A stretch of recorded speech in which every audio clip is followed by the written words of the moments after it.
a lot of your pastors are influencing your thoughts and your mindset about politics. Why? So they can control the results. It sounds a little bit conspiracy theory, but I've sat in enough evangelical churches to know that there is something wrong when a pastor is encouraging its congregants to not get involved in the political process. And finally, everyone likes to make fun of boomers nowadays, right? But here's something that I bet you're not considering. The boomers are the only generation who actually remember what it was like before we had equal rights, before we had equality. And what I have seen in my parents is a fear and an anger that I have never seen before in my 45 years, because they are seeing things, they are hearing rhetoric that reminds them of a time before civil rights. And let me tell you, there's a reason why older people are very politically involved. There's a reason why boomers are very politically involved, especially on the left, because they fought for us to get these rights, and they are seeing their children and grandchildren literally throwing them away. So if you have a boomer parent or a boomer grandparent, talk to them about this election. And I'm talking to Democratic boomers. Talk to them about this election. Talk to them about their concerns. Talk to them about what it was like before civil rights, what it was like before women could have checking accounts. Do you know what's going to happen? They're talking about getting rid of no-fault divorce.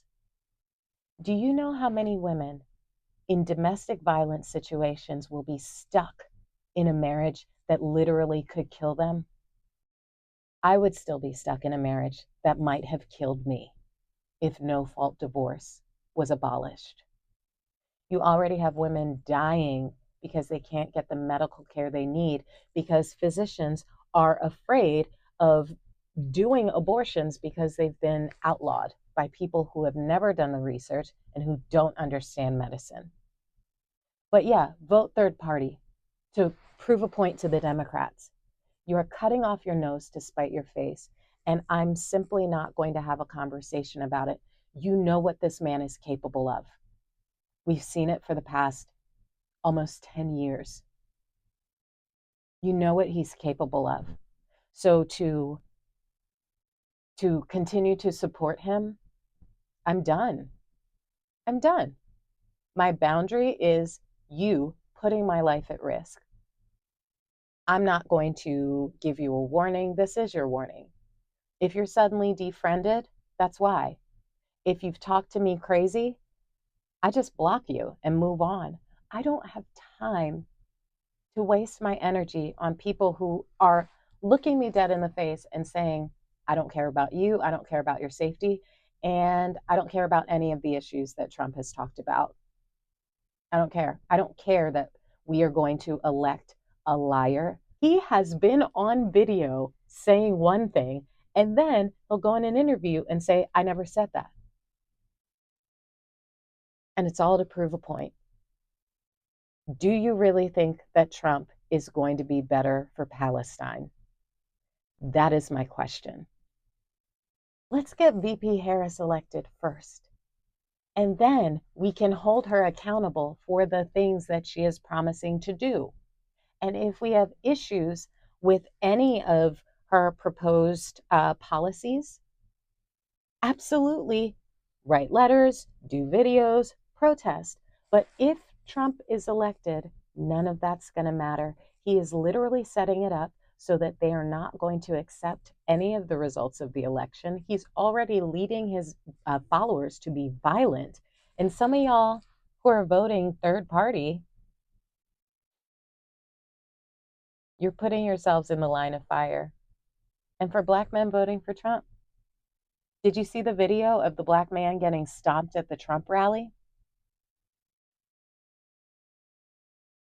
So yeah, if you're voting third party or for Trump, I don't care to understand why you're doing it anymore. And I don't have time for it. I don't have energy for it. So I'm saying this, and then I'm just not even going to deal with y'all. And also, just know I see your social media posts. I see them and I block you. So if you don't have access to me, if you don't have access to my encouragement and what I've brought to your life, it's the consequence of not caring about my life. Make sure you vote. Make sure your registration is up to date. And we have to vote as if our lives depend on it, because they do.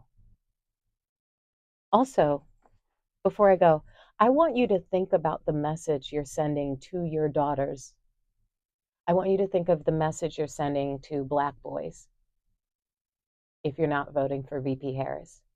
You're teaching boys that women have to be 3 times as qualified as a mediocre white man, and that still might not be enough. You're teaching your daughters that even if you do all the work, there can still be a mediocre white man who can come along and be placed over you. And you're teaching your sons that they should expect to be able to do that.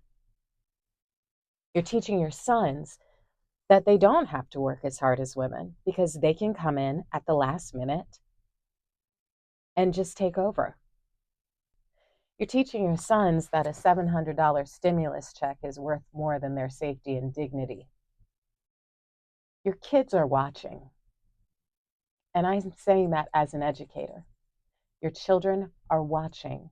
They're soaking this in. And young people, I want you to talk to your parents about voting. I want you to see why they're voting the way they're voting. And then see if that lines up with your morals. But y'all, a lot of people say I'm not going to tell you how to vote. I am going to tell you how to vote because my life depends on it. I have a pre-existing medical condition. So if Trump gets elected, that means that my insurance can kick me off of coverage. My medical bills are already through the roof. A lot of y'all don't remember what it was like when they could kick you off of insurance or raise your rates through the roof for having a pre-existing condition. And yeah, you're young now. Maybe you don't have any health concerns. Maybe you don't have any health concerns. But the thing is, if Trump gets elected, we have to vote VP Harrison. We have to. Vote.